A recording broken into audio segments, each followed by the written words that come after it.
Damai sejahtera Allah Bapa yang melampaui segala akal, itulah kiranya menyertai hati dan pikiranmu. Di dalam Yesus Kristus Tuhan kita. Amin. Bapak Ibu, saudara-saudara yang terkasih di dalam Kristus Yesus, firman Tuhan yang menjadi renungan bagi kita pada ibadah pagi ini dikutip dari kitab Lukas 5 ayat 1 sampai dengan ayat 11. Demikian firman Tuhan. Pada suatu kali Yesus berdiri di pantai Danau Genesaret. Sedang orang banyak mengerumuni dia hendak mendengarkan firman Allah. Ia melihat dua perahu di tepi pantai. Nelayan-nelayannya telah turun dan sedang membasuh jalannya. Ia naik ke dalam salah satu perahu itu, yaitu perahu Simon, dan menyuruh dia supaya menolakkan perahunya sedikit jauh dari pantai. Lalu ia duduk dan mengajar orang banyak dari atas perahu. Setelah selesai berbicara, ia berkata kepada Simon, "Bertolaklah ke tempat yang dalam dan tebarkanlah jalamu untuk menangkap ikan."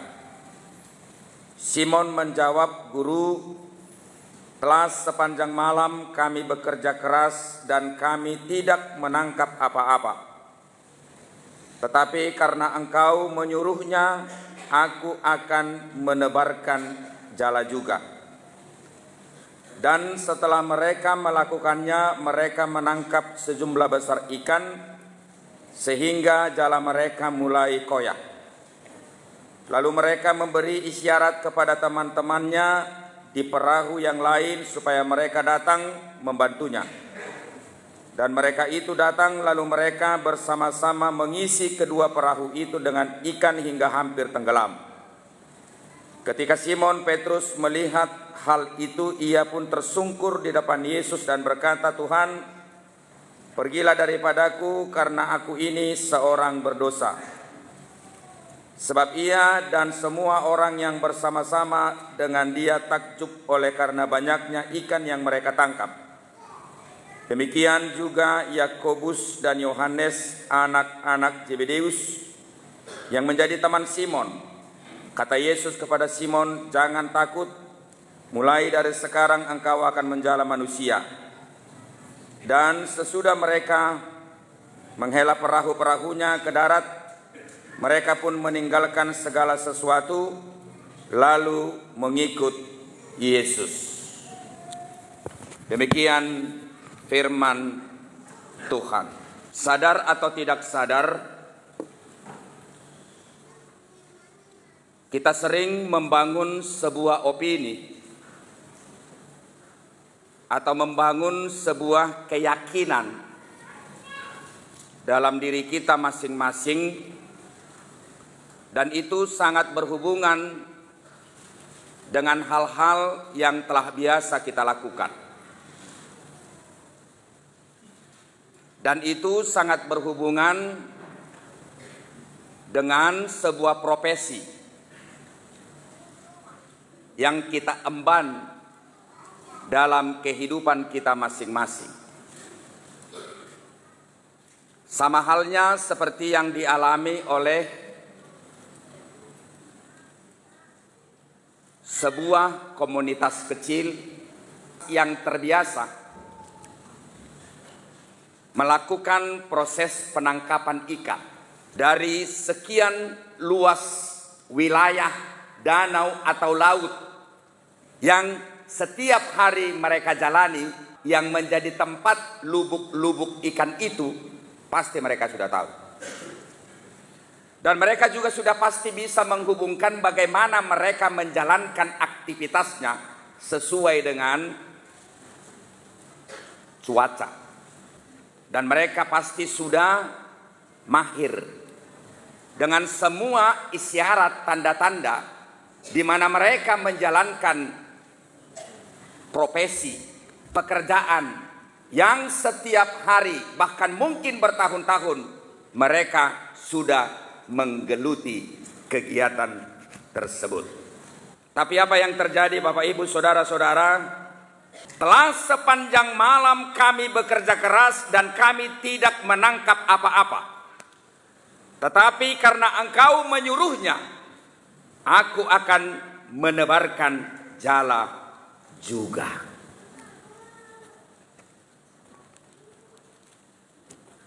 Ada dua perbedaan besar yang bersifat kontradiksi. Di pihak lain kita telah terbiasa, lalu kita mengandalkan kemampuan, lalu kita mengandalkan kekuatan, lalu kita mengandalkan pikiran kita masing-masing. Hasilnya apa?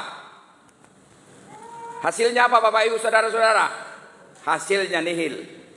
Ya, kemampuan dari segi melihat alam, kemampuan dengan memakai pikiran, kemampuan dengan memakai kompetensi, baik. Dan kita juga harus belajar tentang itu. Tapi ternyata semua itu bisa menjadi sesuatu yang lumpuh, nihil, dan tidak menghasilkan apa-apa. Lalu setelah Yesus berbincang dengan Simon bersama saudara-saudaranya yang lain, lalu Yesus menyuruh Simon bersama saudaranya yang lain untuk menggeser sedikit perahu yang mereka pakai.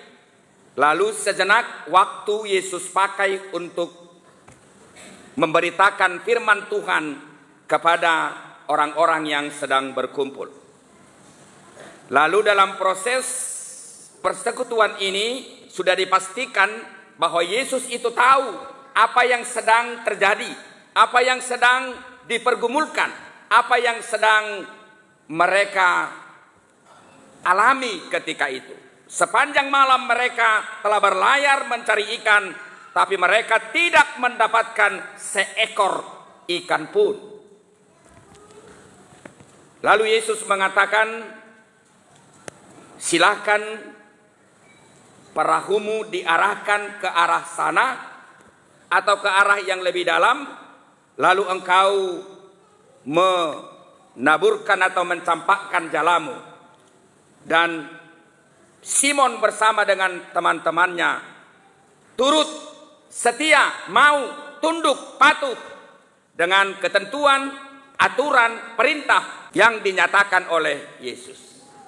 Dan hasilnya Bapak Ibu Saudara-saudara luar biasa dan sangat melimpah. Dalam nats ini dikatakan sampai jala mereka itu terkoyak.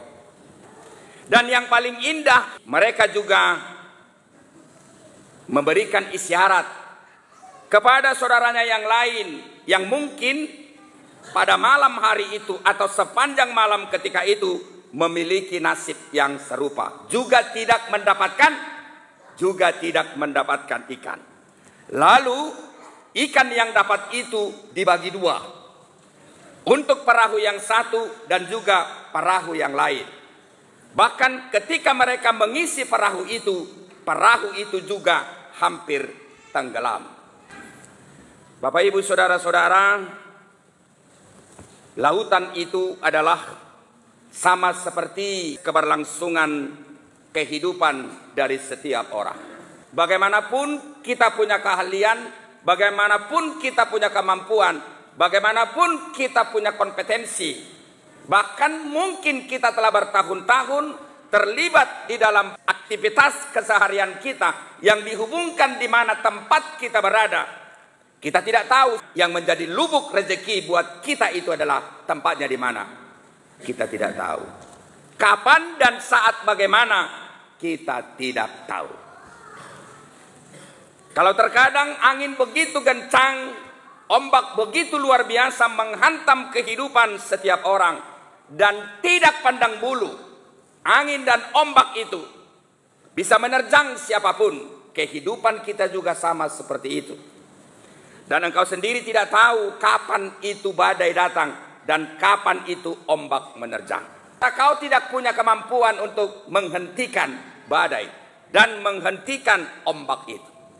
Kau tinggal mempersiapkan dirimu dan mempergunakan segala kemampuanmu untuk tetap melaju menuju pelabuhan atau tempat yang engkau tuju. Untuk itu Bapak Ibu Saudara-saudara, kecil atau besar yang menjadi persoalan yang sedang kamu alami pada hari ini, nats ini adalah mewakilinya Yesus. Sepanjang malam hari ini aku memiliki persoalan yang begitu besar. Dalam persoalan ekonomi, sandang pangan papan, dan juga persoalan spiritualitas atau persoalan komunikasiku terhadap dirimu. Dan aku tidak memperoleh apa? Seekor ikan pun. Bisa saja Bapak Ibu Saudara-saudara, keadaan yang sedang kita alami pada hari ini sepertinya tidak berpihak untuk memenuhi kebutuhan kita.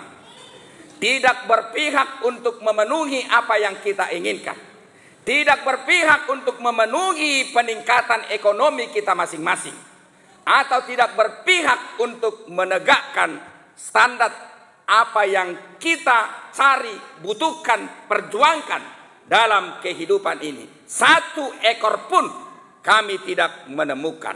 Bapak Ibu Saudara-saudara, ketika saudara tahu tentang persoalan saudara, atau ketika saudara memberikan pengaduan menyangkut soal persoalan yang sedang saudara alami, Tuhan sudah tahu, Yesus sudah tahu apa yang sedang kamu alami. Saudara-saudara yang terkasih dalam Yesus Kristus, melalui nats ini kita diundang untuk menjadi jemaat yang memiliki kepatuhan yang sangat luar biasa kepada Tuhan. Apapun yang menjadi pergumulanmu pada saat ini, untuk menyelesaikan pergumulan itu, jangan andalkan kebiasaan yang kamu lakukan. Jangan andalkan profesi yang sudah mahir dan terbiasa kamu lakukan. Dan jangan pernah mengandalkan kekuatanmu. Tapi tunduk, patuh, setia akan perintah firman yang diberikan Tuhan kepada dirimu. Setiap orang yang menerima berkat, dan berkat itu benar-benar dia sadari adalah bersumber dari kepatuhannya terhadap Tuhan, sudah dipastikan bahwa dia akan menjadi berkat bagi banyak orang lain. Ketika Simon bersama dengan saudaranya yang lain, dia memberikan isyarat kepada siapa? Saudaranya yang lain. Kami mendapatkan ikan yang begitu banyak dan kami mau berbagi hari ini untuk saudara-saudara yang lain. Saya tidak berani mengatakan Bapak Ibu Saudara-saudara, ketika saudara merasa memiliki berkat yang sangat luar biasa pada hari ini atau hari yang lalu, tetapi engkau tidak pernah memberikan isyarat kepada saudaramu yang lain untuk berbagi akan berkat yang kamu terima dalam kehidupanmu, itu bukan berkat dari Tuhan. Saya tidak berani mengatakan itu. Tapi prinsip berkat yang diterima setiap orang yang tunduk dan patuh kepada Tuhan, dan itu adalah hasil doa dan pergumulannya, hasil dari persekutuannya dengan Tuhan. Berkat itu akan menjadi saluran bagi siapa? Bagi banyak orang.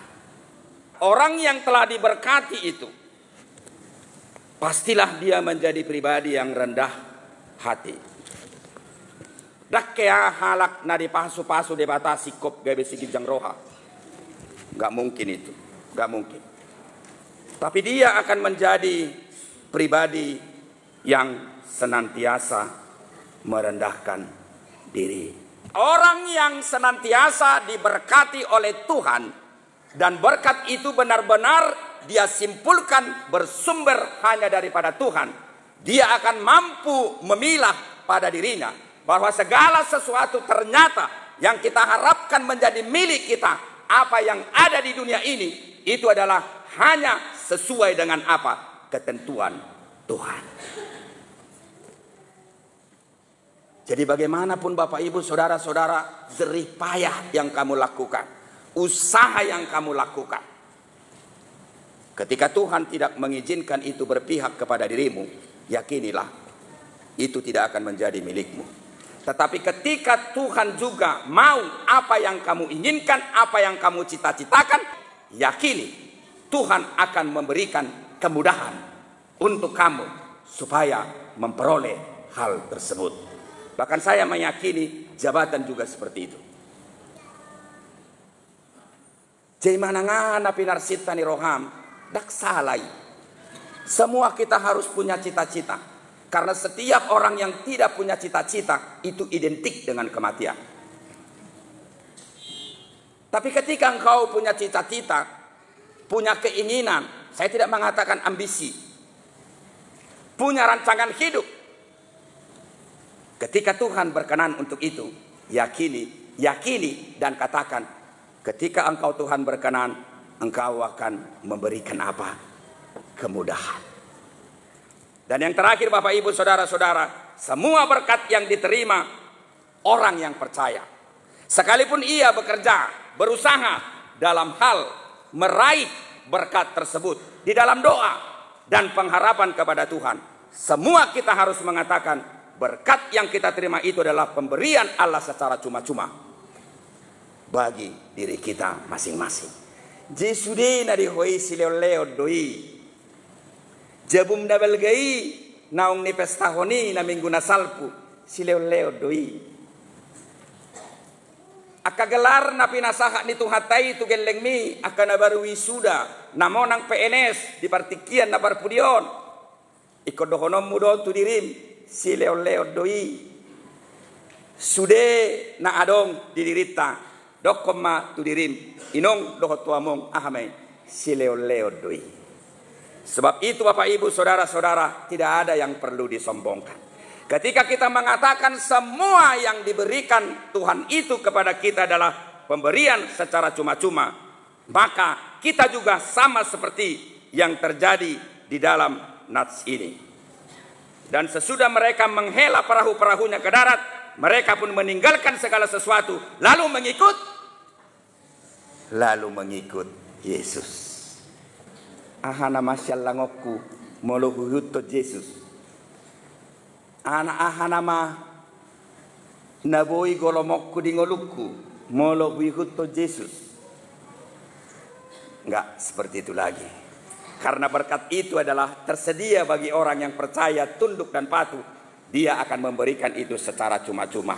Sekalipun kita harus berusaha dan kita harus menjadi pribadi yang senantiasa bekerja keras. Jangan berharap mahkota Tuhan tempatkan di kepalamu, sementara engkau tidak menjadi pribadi yang bekerja keras. Sesuai dengan tema minggu kita pada hari ini, gabesi jalajol mamahamu. Dalam proses perkembangan zaman yang sedang berlangsung pada hari ini, ada 3 jenis gereja. Yang pertama adalah jenis gereja yang disebut dengan place stay.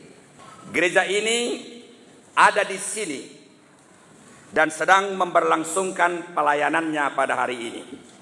Gereja ini hanya berjalan mempertahankan kebiasaan dan tradisi yang diwariskannya, tanpa peduli dengan penjangkauan, tanpa peduli dengan pemuritan.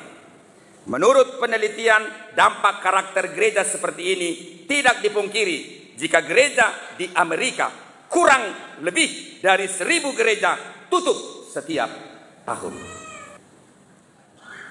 Jadi gereja tidak waktunya lagi hanya menunggu di mimbar. Yang kedua adalah gereja please come. Inilah gereja yang suka mengundang jemaat-jemaat lain. Lihat spanduk-spanduk yang ada di jalan. Hadirilah penyembuhan ilahi. Hadirilah lautan kasih, lautan badai, lautan api, bahkan banyak lagi lautan-lautan yang lain. Inilah gereja yang suka mengundang jemaat-jemaat lain dengan mendesain ibadah minggunya sebaik dan seindah mungkin, sama seperti tontonan atau bioskop, supaya orang lain tertarik, bahkan bisa dijebak untuk menjadi pengikut gerejanya. Mereka begitu bangganya dengan pencapaian tersebut, walau sebenarnya yang dihadirkan di pertemuan di ibadah itu adalah jemaat gereja yang lain. Dan itu sama saja artinya pertumbuhan palsu. Yang sebenarnya ibadah itu hanya untuk memperkaya pendetanya, memperkaya gembalanya, atau memperkaya bendahara gerejanya. Supaya saudara hati-hati memilih gereja di zaman ini. Mereka lupa, Bapak Ibu saudara-saudara, bahwa Roh Kudus dan sorga itu bersuka cita ketika ada orang lain yang terundang di dalam ibadah itu bertobat dan menyatakan bahwa Kristus itu adalah menjadi keselamatan bagi dirinya. Yang ketiga jenis gerejanya tahu Bapak Ibu saudara-saudara, yaitu adalah gereja yang disebut dengan please go. Gereja ini artinya adalah gereja yang harus go and make to disciples. Pergi dan membuat proses pemuridan. Menjangkau, memuridkan agar jiwa-jiwa yang hilang ditemukan dan dibawa pulang kepada siapa? Kepada Yesus. Bapak Ibu saudara-saudara, apa strategi untuk gereja melakukan ini?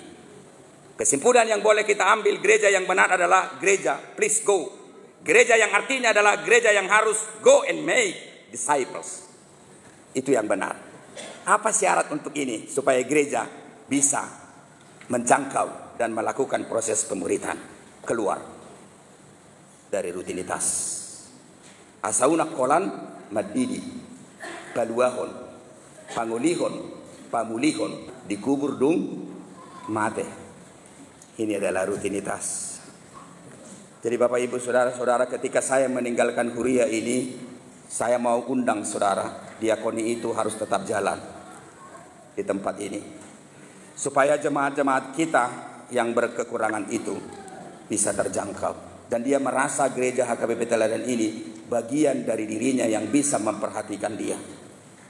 Dia adalah orang yang sama seperti apa yang dikatakan Simon pada nats ini. Yesus, sepanjang malam kami begitu luar biasa mencari ikan, tapi seekor pun kami tidak temukan.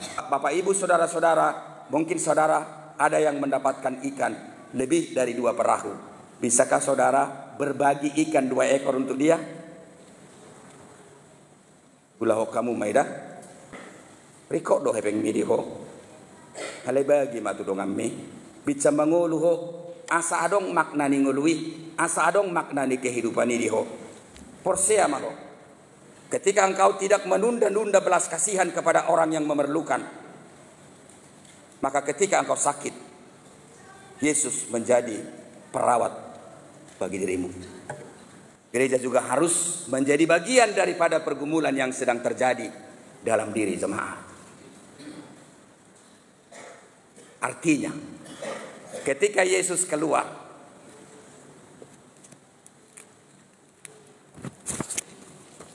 pada saat ini kita gereja yang begitu besar di Asia sedang berkumpul bersama dengan perwakilan-perwakilan yang diutus dari setiap gereja, termasuk yang hadir di sini adalah pada saat ini utusan dari gereja HKBP Teladan untuk menggumuli apa yang boleh kita lakukan kepada orang-orang yang termarginalkan atau kepada orang-orang yang sedang mengalami ketidakadilan, kemiskinan, dan yang lain-lain. Tidak perlu ini. Nggak perlu seminar. Nggak perlu Bapak Ibu saudara-saudara penelitian. Nggak perlu Bapak Ibu saudara-saudara pembekalan. Ketika saudara punya hati untuk keluar, sebagai jemaat yang telah dibaptis, sebagai saudara yang telah mengaku Kristus sebagai keselamatan bagi dirimu, buka jendela hatimu, buka pintu rumahmu, buka pintu hatimu. Engkau keluar dari siapa? Dari dirimu sendiri yang mengekang engkau. Apa itu? Kebiasaan. Apa itu? Tradisi. Apa itu? Profesi. Apa itu? Kebiasaan di mana engkau mencari ikan. Yakini, kalau kau terjebak dengan itu, suatu saat kau tidak mendapatkan apa-apa. Keluar dari situ. Out in the box. Maka engkau akan tahu apa yang menjadi persoalan. Jadi ketika orang membangun sebuah keeksklusifan, contoh saya pendeta HKBP Teladan membangun keeksklusifan, saya hanya berpihak kepada yang eksklusif. Saya tidak mau membuka diri kepada hal-hal yang bersifat inklusif. Maka keeksklusifan ini akan menjebak diri saya sendiri. Bapak Ibu saudara-saudara, menjadi jemaat Kristen yang telah diselamatkan di dalam Kristus Yesus, jangan membangun sebuah menara kesombongan dalam dirimu dengan membangun keeksklusifan itu. Yesus mau keluar karena dia tidak mau terjebak di rutinitas. Yesus mau keluar karena dia tidak mau terjebak di dalam pembangunan keeksklusifan. Yesus mau keluar supaya dia tahu secara kasat mata, tidak perlu seminar, tidak perlu pembekalan, tidak perlu pembinaan. Ketika saudara mau keluar, ketika kita gereja mau keluar, melihat secara langsung real apa yang terjadi di mana? Di dalam proses kehidupan warga jemaat yang lain. Halani i dongane madongamme. So di pabua pe persoalan na tuho. Molo-olo do homat dongani, boto ommu do namasa diise di ibana. Jala ingot, ima dalammu dinalaho majala jolma lam torob. Jadi menjala manusia itu bukan berarti sesuai dengan firman Tuhan. Kejadian 1 ayat 26, beranak cucu dan bertambah banyak, penuhilah bumi dan taklukkanlah itu. Inilah penginjilan modern pada zaman sekarang ini. Sikap, tindakan, empati, keberkenanan kita keluar dari diri kita, sama seperti Yesus keluar di tiki haluar di mana ngait tori boto mana sudah namasa persoalanna buasa boy kita gebejol mana egois, kita tidak mau keluar sedikit dari kesombongan kita. Kita tidak mau keluar dari nama yang telah terlanjur diberikan orang lain kepada kita. Itu kan bisa menjadi sesuatu membuat kita tidak membangun relasi yang baik. Kepada siapa? Kepada saudara yang lain. Bapak Ibu saudara-saudara, salib itu vertikal, horizontal. Salib nggak pernah cuma tiangnya aja ke atas. Hakolongi made batang asian nasaroham, dohosian nasa hati-hati. Dongi muse, hakolongi ma, dongam mujolma. Pergabus do halak molo didok, di hakolongi de batang, alai di hosomi donganna. Jadilah Bapak Ibu saudara-saudara penjala manusia dengan keberkenanan kita keluar dari diri kita masing-masing. Supaya kita semakin banyak menjala saudara-saudara kita yang lain. Dengan elegan, dengan kebaikan, dengan kepedulian, dengan empati. Dan kemudian Bapak Ibu saudara-saudara, jangan pernah menggantungkan diri kepada kebiasaan. Atau mengandalkan diri dengan kemampuan, profesi, pikiran, intelektual. Kau harus turut dan patuh. Geser sedikit, campakkan jalamu di sini. Bayangkan pulang dari gereja ini, kau akan menarik tali. Satu di sana, satu di sini, satu di sini. Bayangkan itu. Bagi adik-adik kami pemuda di sini, apapun kendala yang kamu hadapi pada hari ini, ketika engkau mencari pekerjaan dengan persaingan yang begitu ketat, yakini benar-benar firman ini. Ketika engkau memiliki komunikasi yang hebat, terukur kepada Tuhan, engkau akan dia katakan geser sedikit. Mungkin kau akan pergi ke pulau yang lain sedikit, dan engkau akan dinyatakan campakkan jalamu di sini, dan engkau akan menjadi berkat. Dan engkau akan memberikan isyarat kepada yang lain, suku yang lain, agama yang lain. Hei, mari kemari, saya sedang mendapat ikan. Berapa perahu? 2 perahu. Bagikan ke mereka sama. 1 perahu untuk kau, 1 perahu untuk dia. Amin.